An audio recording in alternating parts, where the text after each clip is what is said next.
तो कहानी के शुरुआत में हमें दिखाया जाता है कि हॉकिंस अब पूरी तरीके से लॉकडाउन हो चुका है। पूरी आर्मी ने हॉकिंस को चारों तरफ से बंद कर दिया है और सब कोई तैयारी कर रहे हैं वेक्ना के आने की। और अब रॉबिन शहर के रेडियो को संभालती है और वो सबको ये बताती है कि हम सब जितने भी लोग हॉकिंस में बाकी हैं, सब कोई वेक्ना से लड़ने के लिए तैयार है। एक तरफ रॉबिन पूरे शहर को मोटिवेट कर रही थी, वहीं दूसरी तरफ डस्टिन को अभी भी एडी की मौत का अफसोस था। लेकिन वो अब भी हेलफायर क्लब की टी-शर्ट पहन के घूम रहा था और ये बात कॉलेज के कुछ लड़कों को पसंद नहीं आ रही थी। लेकिन डस्टिन के दोस्त उसकी हमेशा मदद करते थे। माइक डस्टिन को हमेशा समझाता था कि लोगों के साथ पंगे मत लो, हमें वेक्ना के लिए तैयार रहना है। लेकिन डस्टिन अभी भी एडी को बहुत याद करता था। इन सबसे दूर 11 प्रैक्टिस कर रही थी अपनी शक्तियों को बढ़ाने की, ताकि जब वेक्ना आए तो वो उसके लिए तैयार रहे। और इसमें 11 की मदद कराए थे हॉप और जॉयस। लेकिन बस इतना ही नहीं, जॉयस और उसकी टीम मिलकर ये तय कर रही हैं कि आज रात वो उल्टी दुनिया में जाएंगे और वेक्ना का पता लगाएंगे और जल्द से जल्द वेक्ना नाम के इस खतरे को खत्म कर देंगे। लेकिन ये काम जितना सुनने में आसान है उतना बिल्कुल भी नहीं है। इन लोगों को आर्मी से बचते हुए उल्टी दुनिया के अंदर जाना है और वेक्ना इतनी आसानी से इन लोगों के हाथ तो आएगा नहीं। वो लोग प्लान बना ही रहे थे कि तभी विल को कुछ एहसास होता है। लेकिन उसके बाद सबको ऐसा लगता है कि शायद विल नर्वस हो रहा है। इन सबसे दूर आर्मी की पूरी एक टीम और डॉक्टर के को ढूंढ रहे हैं, क्योंकि उन्हें 11 की ज़रूरत है। हॉप और 11 को भी ये पता था, तो इसलिए हॉप नहीं चाहता था कि 11 कहीं बाहर निकले। 11 उसके साथ उल्टी दुनिया में जाना चाहती थी, लेकिन हॉप उसे हर बार मना कर देता था, क्योंकि वो जानता था कि आर्मी और वेक्ना दोनों 11 को ढूंढ रहे हैं और 11 की जान खतरे में है। खैर, कहानी आगे बढ़ती है और धीरे धीरे रात का वक्त होता जा रहा है। लेकिन डस्टिन अभी भी एडी को बहुत याद करता है। वो एडी के कब्र में जाता है और उसी वक्त कॉलेज के कुछ लड़के डस्टिन के ऊपर हमला कर देते हैं। माइक और उसके दोस्त इन सारी बातों से अनजान थे। वो डस्टिन का इंतजार कर रहे थे और डस्टिन अभी तक नहीं आया। वहां पर 11 भी आ जाती है, लेकिन डस्टिन का अभी भी कोई पता नहीं है। रात हो जाती है और उन लोगों को डस्टिन के बिना ही मिशन शुरू करना पड़ता है। काफी मुश्किलों के बाद फाइनली हॉप उल्टी दुनिया में पहुंच जाता है। लेकिन सिर्फ हॉप वहां पर अकेला नहीं है, बल्कि कई आर्मी वाले भी वहां पर हैं। लेकिन तभी हॉप और आर्मी पे कुछ मॉन्स्टर्स हमला कर देते हैं और उसी वक्त विल वो सब देख लेता है। ऐसा लग रहा था कि विल के पास ये शक्ति आ चुकी है कि वो उल्टी दुनिया में क्या हो रहा है वो देख सकता है। सब कोई परेशान हो जाते हैं कि आखिर क्या होने वाला है। तब विल सबको ये बताता है कि मॉन्स्टर माइक के फैमिली पे, यानी कि उसके मॉम, डैड और उसकी छोटी बहन हॉली पे हमला करने वाले हैं। माइक के फैमिली को बचाने के लिए नैन्सी और 11 जाती है, लेकिन जब तक नैन्सी घर में पहुंचती है बहुत लेट हो चुकी है। एक मॉन्स्टर ने नैन्सी के मॉम और डैड दोनों को घायल कर दिया है। उसकी मॉम ने उस मॉन्स्टर को तो मार दिया है, लेकिन अब उन दोनों की हालत बहुत खराब है। नैन्सी और विल डरे हुए हैं कि शायद वेक्ना उनसे बदला लेने के लिए यहाँ पर आ चुका है और इसलिए वो उनकी फैमिली को टारगेट कर रहा है। लेकिन लूकस उन लोगों को समझाता है कि वेक्ना उन्हें मारना नहीं चाहता था। अगर वेक्ना उन लोगों को मारना चाहता तो वो खुद आता, अपने मॉन्स्टर्स को क्यों भेजता। लूकस सबको याद दिलाता है कि याद करो, विल सबसे पहले 6 नवंबर को गायब हुआ था और तब से वेक्ना विल के जरिए हमारी दुनिया में आ गया था। और आज है 3 नवंबर और 3 दिन के बाद शायद वेक्ना दोबारा अपनी पूरी आर्मी के साथ यहाँ पर आने वाला है। लूकस की बातें सुन के सब कोई डर जाते हैं, लेकिन फिलहाल उनके पास डरने का वक्त बिल्कुल भी नहीं था, क्योंकि एक मॉन्स्टर हॉली को उठाकर ले जा चुका था। लेकिन हॉली को बचाने के लिए 11 उल्टी दुनिया में पहुंच चुकी थी।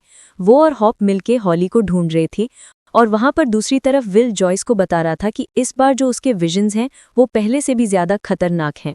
जो वहां पर हो रहा था उसे साफ साफ दिखाई दे रहा था। ऐसा लग रहा था कि जैसे वो खुद वहां पर है। थोड़ी देर सोचने के बाद विल को समझ में आता है कि आखिरकार हो क्या रहा है। वो अपनी माँ को बताता है कि मेरा और डेमोगॉगन का एक कनेक्शन जुड़ चुका है और मैं उनकी आंखों से उस पूरी उल्टी दुनिया को देख सकता हूँ। यानी कि अब मैं हॉली को भी ढूंढ सकता हूँ और वेक्ना का भी पता लगा सकता हूँ। विल का ये प्लान सुन के जॉयस बहुत डर जाती है। वो उसे रोकने की कोशिश भी करती है, लेकिन विल अपनी माँ की बात नहीं मानता है। सब कोई अपना अपना काम कर रहे थे और इन सबसे अनजान हॉस्पिटल में लूकस अभी भी मैक्स से बात कर रहा था। वो इस बात का इंतजार कर रहा था कि कब मैक्स होश में आए। हॉस्पिटल में माइक और नैन्सी भी थे अपने मॉम डैड को देखने के लिए। तभी माइक को अपनी बहन की एक बात याद आती है कि कुछ दिन से हॉली उसे किसी वर्सेट नाम के एक इमेजिनरी बंदे के बारे में बता रही है, जो कि हॉली से बात करता है, जिसने हॉली को ये भी कहा था कि अब हॉकिंस सुरक्षित नहीं है, उसे यहाँ से चले जाना चाहिए। और अब माइक ये सारी बातें नैन्सी को बता देता है और अब नैन्सी और माइक को मिलकर ये पता करना है कि आखिरकार ये वर्सेट है कौन।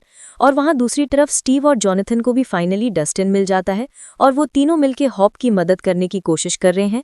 लेकिन रॉबिन को पता था कि हॉप की मदद कैसे की जाए। वो विल के पास जाती है और उससे कहती है कि उसका प्लान बहुत अच्छा है। विल अपनी नई शक्तियों का इस्तेमाल करके हॉली और वेक्ना दोनों को ढूंढ सकता है और अब रॉबिन और विल यही करने के लिए चले जाते हैं।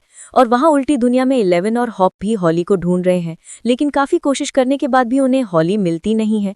माइक और नैन्सी भी हॉली को ढूंढने की कोशिश कर रहे थे और उनके पास सिर्फ एक ही क्लू था, मिस्टर वर्सिट। वो अपनी माँ के पास जाते हैं, उनसे बात करते हैं कि आखिरकार ये मिस्टर वर्सिट हैं कौन।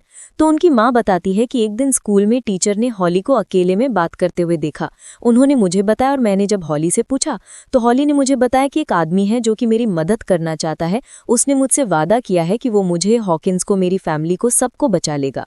जब नैन्सी उससे पूछती है कि उस आदमी का नाम क्या था, तब उसकी माँ बताती है कि उस आदमी का नाम है हेनरी, और हम जानते हैं कि हेनरी और कोई नहीं बल्कि वेक्ना है। ये खबर सुन के माइक और नैन्सी दोनों डर जाते हैं और इन सबसे दूर रॉबिन और विल को ये पता चलता है कि विल अब डायरेक्टली वेक्ना के माइंड से अटैच हो चुका है। यानी कि वेक्ना जब भी अपने शिकार को देखता है तो विल भी उसे देख सकता है। यानी कि अब शायद विल को ये पता हो वेक्ना का अगला शिकार कौन है। लेकिन बस इतना ही काफी नहीं था, क्योंकि हेनरी यानी कि वेक्ना धीरे धीरे अपने सारे शिकार को अपनी दुनिया में ले जाता जा रहा था। हॉली को ऐसा लग रहा था कि ये उसका दोस्त है और हेनरी बहुत ही चालाकी से हॉली को ये समझाता है कि तुम इसी घर में रहो और मैं धीरे धीरे तुम्हारे दोस्त, तुम्हारे परिवार, सबको यहीं पर लाऊंगा। लेकिन एक बात का ख्याल रखना, जंगल में मत जाना, क्योंकि जंगल में तो मॉन्स्टर है। आखिरकार क्यों हेनरी ने हॉली को मना किया? सब्र रखिए, धीरे धीरे सब पता चल जाएगा। और वहां दूसरी तरफ विल अपने दोस्तों को बता देता है कि वो ये जान सकता है कि वेक्ना का अगला शिकार आखिरकार कौन है। विल सबको बताता है कि अब वेक्ना का नेक्स्ट शिकार टेरिक नाम का एक लड़का है। और उसके बाद माइक ये प्लान बनाता है कि हम लोग पहले डेरिक और उसके परिवार को बेहोश करेंगे ताकि वेक्ना को ऐसा लगे कि डेरिक तो आराम कर रहा है, और उसके बाद उन लोगों को वहां से निकाल देंगे। और जब वेक्ना का मॉन्स्टर डेरिक को उठाने के लिए वहां पर आएगा तो हम सब उसके ऊपर हमला कर देंगे, उसे भागने पर मजबूर करेंगे, लेकिन उसे भागने से पहले उसके ऊपर एक ट्रैकर लगा देंगे। और जब वो उल्टी दुनिया में जाएगा वेक्ना के पास, तब हम उसके जरिए पता कर लेंगे कि हॉली भी कहाँ है, एल कहाँ है और हॉपर कहाँ है। सबको इस प्लान के लिए मान जाते हैं। इन सब से बेखबर उल्टी दुनिया में हॉप और एल पूरी तरीके से फंस चुके थे, क्योंकि अब आर्मी भी उस दुनिया में पहुंच चुकी थी और अब एल को आर्मी, वेक्ना, मॉन्स्टर्स सबसे बचना था। सबसे बचते बचाते हुए एल और हॉप के हाथों एक स्पेशल फोर्स का बंदा आता है और वो लोग ये जानने की कोशिश करते हैं कि आखिरकार आर्मी क्यों एल के पीछे पड़ी हुई है। वो तो उन्हें कुछ नहीं बताता, लेकिन एल अपनी शक्तियों से उसके दिमाग के अंदर घुस जाती है और उसे पता चलता है कि आमी ये सब डॉक्टर के कहने पर कर रही है। लेकिन डॉक्टर के उससे चाहती क्या है? और तब एल को एहसास होता है कि डॉक्टर के पास कोई ऐसा है जो कि एल जैसा ही है, और वो और कोई नहीं बल्कि हेनरी यानी कि वेक्ना हो सकता है। ये खबर सुन के हॉप भी चौंक जाता है कि आखिरकार वेक्ना आर्मी वालों के पास क्या कर रहा है। इन सबसे अनजान माइक और उसकी टीम फाइनली डेरेक और उसके परिवार को बेहोश कर देती है। थोड़ी देर के बाद वहां मॉन्स्टर भी आता है और माइक और उसके साथी उस मॉन्स्टर पे हमला करके उसे भागने पर भी मजबूर कर देते हैं। लेकिन वो मॉन्स्टर अचानक शहर की तरफ घूम क्यों गया है? इसका जवाब था विल के पास, क्योंकि विल ये समझ चुका था कि वेक्ना को उनके चाल के बारे में पता चल चुका है और अब उनका मॉन्स्टर विल के पास आ रहा है। इन सबसे दूर उल्टी दुनिया में हॉली काफी बोर हो जाती है और वो ये फैसला करती है कि अब वो जंगल में जाएगी और देखेगी कि आखिरकार वहां है क्या। वो जंगल में जाती है और फाइनली उसका सामना मैक्स से होता है। मॉन्स्टर विल के पास पहुंचता है, लेकिन इससे पहले वो डेरिक को ले जा पाता, नैन्सी, जॉनथन, डस्टिन और स्टीव मॉन्स्टर पे हमला कर देते हैं। मॉन्स्टर वहां से भागने पर मजबूर हो जाता है और वो लोग उसके पीछे पीछे उल्टी दुनिया में चले जाते हैं। लेकिन इसी बीच विल को फिर कुछ दिखता है। विल को और कोई नहीं बल्कि वही जगह दिखती है जहां पर वेक्ना ने हॉली को रखा था। वो घर और वो जंगल, सब कुछ विल को दिख चुका है। वो उन लोगों को रोकने के लिए तैयार है और वो लोग एक प्लान बनाते हैं कि अगर हम लोग शहर के सारे बच्चों पर ध्यान दें तो हम लोग वेक्ना को पकड़ सकते हैं। लेकिन तभी वहां पर माइक भी आता है और सबको ये बताता है कि आर्मी वालों ने पहले ही सारे बच्चों को हॉकिन से दूर कर दिया है। लेकिन कहाँ? ये सब आर्मी कर रही थी डॉक्टर के कहने पे। लेकिन ये डॉक्टर के आखिरकार चाहती क्या है, किसी को कुछ नहीं पता। और इन सब बातों से दूर फाइनली मैक्स हॉली को सब कुछ बता देती है कि तुम जिसे दोस्त समझ रही हो वो दोस्त नहीं बल्कि वेक्ना है और ये सब उसका जाल है और धीरे धीरे वो यहाँ पर सबको कैद कर देगा। हॉली मैक्स को देख के काफी हैरान है कि अगर मैक्स यहाँ पर है तो हॉस्पिटल में कौन है। तब मैक्स उसे सारी बातें बताती है कि इस उल्टी दुनिया में उसने मुझे कैद किया है, इसलिए मेरा शरीर वहां पर कोमा में है। जहां एक तरफ मैक्स हॉली को सब कुछ बता रही, वहीं दूसरी तरफ अब 11 और हॉप के साथ डस्टिन, नैन्सी, जॉनथन और स्टीव भी उल्टी दुनिया में पहुंच चुके थे और वो लोग दीवार को तोड़ के वेक्ना तक पहुंचने की कोशिश कर रहे थे। और वहां दूसरी तरफ जॉयस और सब मिलकर डॉक्टर के प्लान को नाकाम करने की कोशिश कर रहे थे। सारे बच्चों को बचा के हॉकिन से बाहर निकाल रहे थे। और इसी बीच माइक विल को एक बात समझाता है कि तुम्हें याद है जब वो मॉन्स्टर डेरेक को पकड़ने आया था तो फिर क्या हुआ था? तुम्हें क्या लगता है वो वहां से भागा क्यों? एक कार की टक्कर से नहीं, वो वहां से इसलिए भागा कि शायद तुम वेक्ना की तरह इन मॉन्स्टर को कंट्रोल कर सकते हो। और अब धीरे धीरे विल को भी समझ में आ रहा था कि शायद वो इन मॉन्स्टर पे काबू कर सकता है। और इन सब से दूर उल्टी दुनिया में फाइनली एल और हॉप दीवार को पार करने की कोशिश कर रहे हैं। फाइनली वो लोग दीवार को पार कर देते हैं और वहां पर वो लोग आर्मी की बनाई हुई एक लैब पे जाते हैं। लेकिन उस लैब में वेक्ना भी है और शायद एल उसकी शक्तियों को बर्दाश्त नहीं कर पा रही। एल कमज़ोर पड़ जाती है और डॉक्टर के और उसके आदमी एल और हॉप को पकड़ लेते हैं। इन सब से अनजान माइक और उसकी टीम बच्चों को लेके यहाँ से भाग रही थी। वो लोग आधे बच्चे को तो निकाल लेते हैं, लेकिन उसके बाद गार्ड्स सबको पकड़ लेते हैं। जहाँ पर एक तरफ जॉयस और बाकी सब पकड़े गए थे, वहीं दूसरी तरफ हॉप किसी तरीके से 11 को बचा लेता है और उसे यहाँ से बाहर जाने के लिए कहता है।